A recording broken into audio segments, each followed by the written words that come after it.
وَلْتَكُنْ مِنْكُمْ أُمَّةٌ يَدْعُونَ إِلَى الْخَيْرِ وَيَأْمُرُونَ بِالْمَعْرُوفِ وَيَنْهَوْنَ عَنِ الْمُنْكَرِ وَأُولَئِكَ هُمُ الْمُفْلِحُونَ. Pengaruh dosa terhadap individu, bahkan terhadap bangsa, negara yang dia hidup. Yang pertama, terhalang dari ilmu. Kapan orang buka pintu-pintu dosa ini, ilmunya sedikit, nggak berkah. Kalaupun ada, nggak berkah. Berapa banyak orang yang coba menghafal Al-Quran, tapi akhirnya tidak mampu. Berapa banyak orang yang coba menghafal majlis hadis-hadis tidak mampu. Berapa banyak orang yang coba menghafal masalah-masalah fikih tidak mampu. Hafal lupa, hafal lupa. Dia tidak sadar itu sebenarnya efek dosa. Tapi di saat antum justru sebaliknya menjaga hubungan baik dengan Allah, komitmen aja. Jaga sholat-sholat yang wajib, ibadah yang wajib, kemudian ditingkatkan kualitasnya, kemudian ditambah dengan ibadah sunnah, terus begitu, tutup semua keran-keran dosa, nanti akan naik level antum di situ, maka ini dengan sendirinya akan ada keberkahan. Disebutkan oleh Ibnu Taimiyah rahimahullah, beliau mengatakan, kurang lebih terjemahnya dalam Majmu' Fatawa beliau di jilid 14 halaman 152 ya.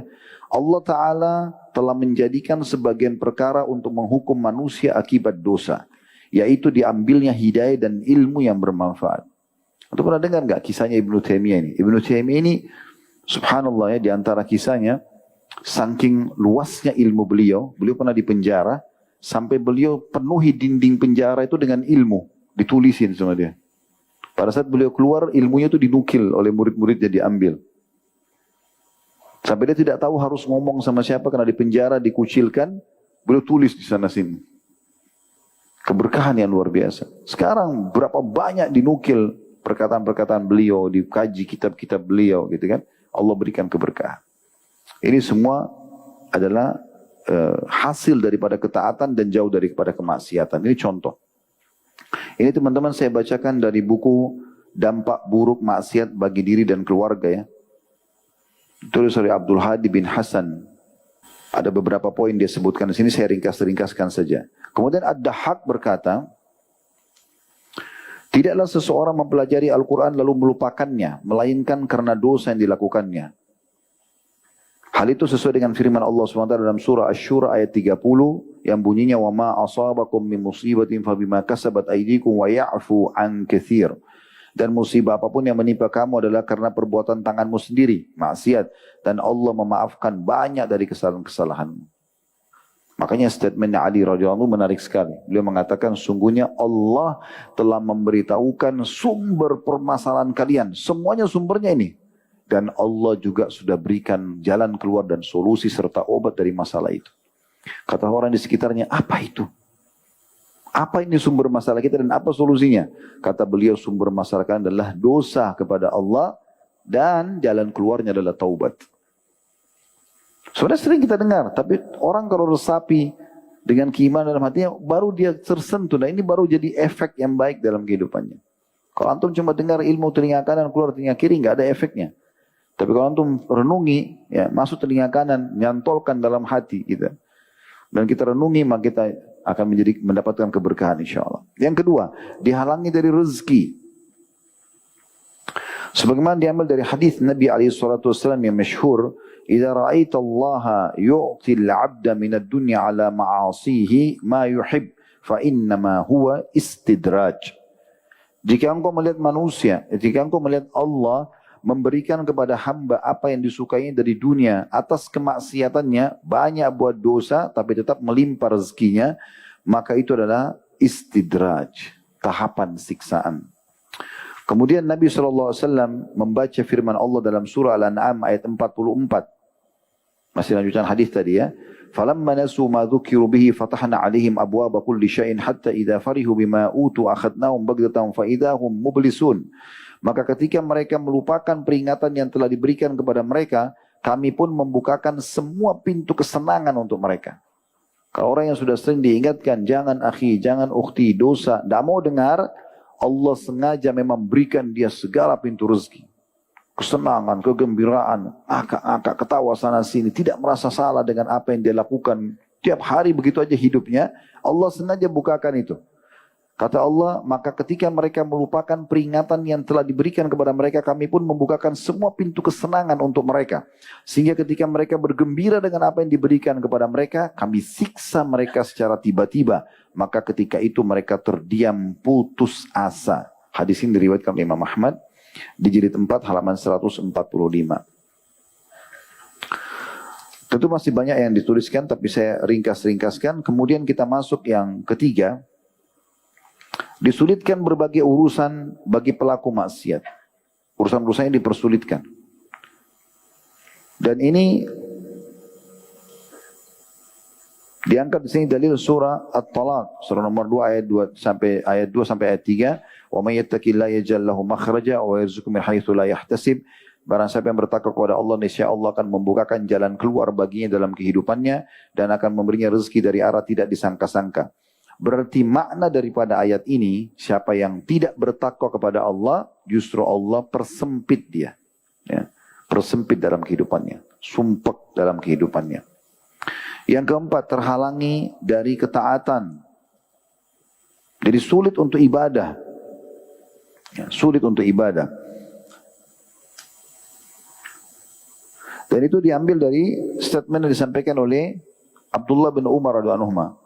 Beliau mengatakan, aku sempat melakukan satu perbuatan dosa. Ya, dia tidak sebutkan jatuh besar, dia cuma mengatakan satu perbuatan dosa yang sudah cukup menghalangiku untuk mengerjakan sholat subuh berjamaah sebulan. Jadi kapan antum biasa sholat malam tiba-tiba nggak bisa bangun? Langsung introspeksi diri, ada dosa antum melakukan itu. Tiba-tiba antum kebablasan subuh, udah mau terbit matahari, dosa. Nggak ada yang lain. Terhalangi dari ketaatan berarti karena dosa. Tapi kapan antum jauh dari dosa, maka akan dimudahkan oleh Allah Subhanahu wa taala untuk melakukan ketaatan-ketaatan tersebut. Kemudian yang kelima, jika dosa itu bertambah banyak, maka dikunci hati pelakunya sehingga ia termasuk orang-orang yang lalai. Jadi kalau terus diulang-ulangi dosa itu, maka hatinya terkunci jadi keras. Sulit sekali tersentuh.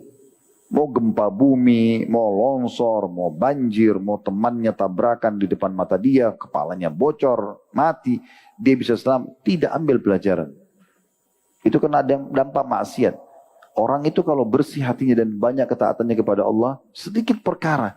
Para salafus saleh ingat riwayat yang mereka mengatakan, aku tahu aku punya dosa pada saat aku melihat perubahan sikap dari istriku, pasangan hidupku, tungganganku, bahkan tikus yang masuk ke dalam rumahku. Bayangkan tikus saja lewat di rumahnya, oh berarti ada dosaku. Coba begitu. Ada di antara mereka kalau lewat di satu tempat tercium bau busuk, bau bangkai, bau sampah. Langsung astagfirullah wa atubu ilaih, ini ada dosa ini. Padahal sebenarnya itu umum, orang semua lewat akan cium bau itu, tapi dia berpikir Allah tidak mungkin lewatkan saya di sini dan saya menciumnya kecuali ada peringatan. Begitu mereka. Pekah sekali. Ya. Nabi Daud alaihissalam dalam Al-Quran disebutkan, Allah uji dia. Allah lemparkan bangkai di depan singgasananya. Langsung beliau sujud kepada Allah. Padahal Allah mengatakan dalam Al-Quran cuma menguji. Gitu kan. Tapi saking takutnya kepada Allah, jangan sampai itu adalah hukuman. Nabi Muhammad SAW itu kalau lihat mendung, awan yang gelap, beliau gelisah, mondar-mandir sana-sini. Gelisah. Sampai Aisyah mengatakan, ya Rasulullah, kenapa anda gelisah begini? Dia mengatakan, wahai Aisyah, saya tidak tahu apakah yang akan turun dari awan itu air berkah, air hujan, atau azabnya Allah. Kita nggak pernah tahu. Karena kan dosa kadang-kadang kita tidak sadari. Tapi sudah ada efek yang bisa datang kepada kita. Coba bayangkan. Disebutkan juga dalam sebuah athar, Nabi Nuh alaihissalam pada saat anaknya tenggelam, dalam Al-Quran sempat diceritakan atau digambarkan, dia mengatakan, innahu min ahli. Dia mengatakan, ya Tuhanku, ini anakku.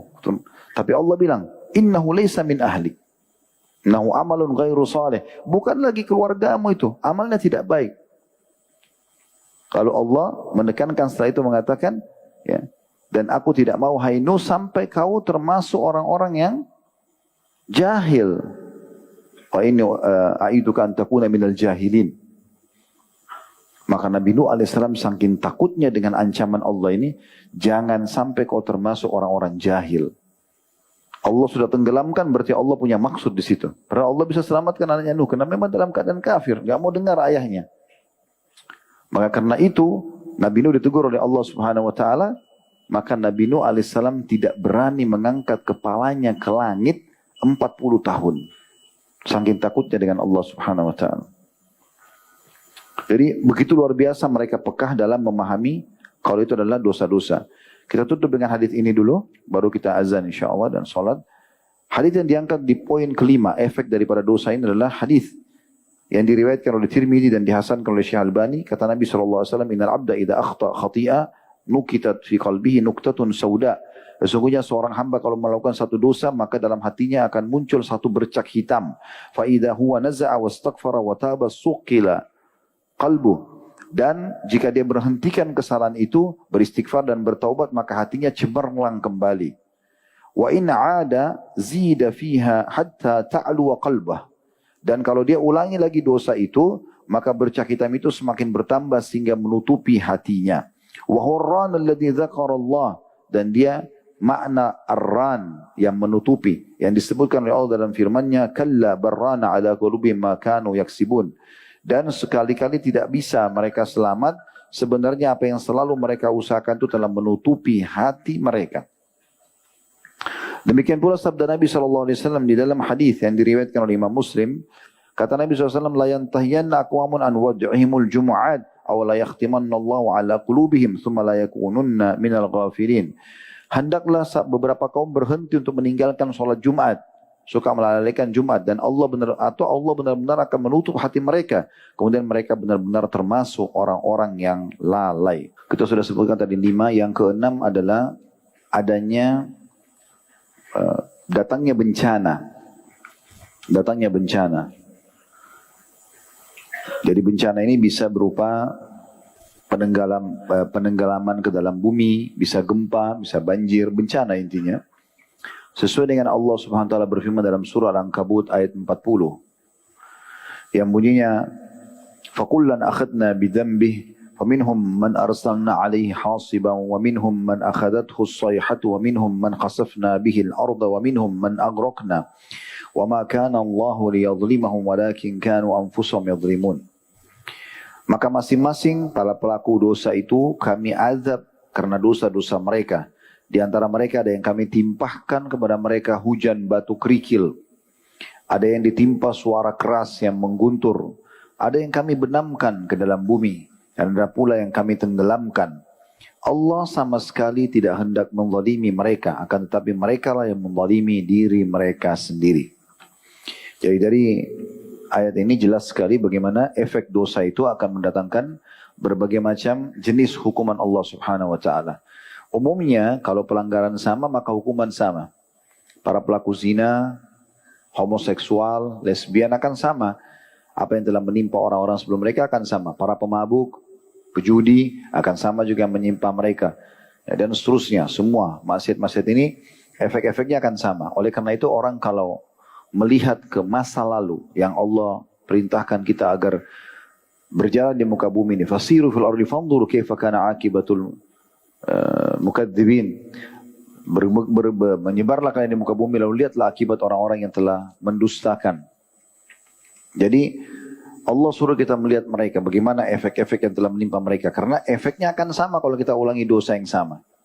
Kita kalau melakukan ketaatan bersama Nabi SAW dan para sahabat Abu Bakar, Umar, Uthman, Ali, Talha, Zubair dan seterusnya, kita akan sama akibatnya dengan mereka. Allah berikan dunia mereka, kedudukan, kekayaan, kerajaan, ya, nama yang harum, kesempatan untuk beramal saleh, dan meninggal akan masuk ke dalam surga.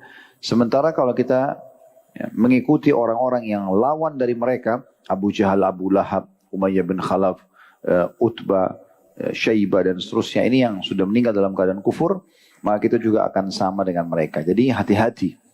Sudah banyak orang-orang sebelum kita yang taat, kalau kita ikuti maka kita akan sejalan dengan mereka, sama juga efek-efeknya. Dan kalau kita melakukan apa yang telah dilakukan oleh orang yang bermaksiat dan kita ikuti mereka, maka efeknya juga akan sama.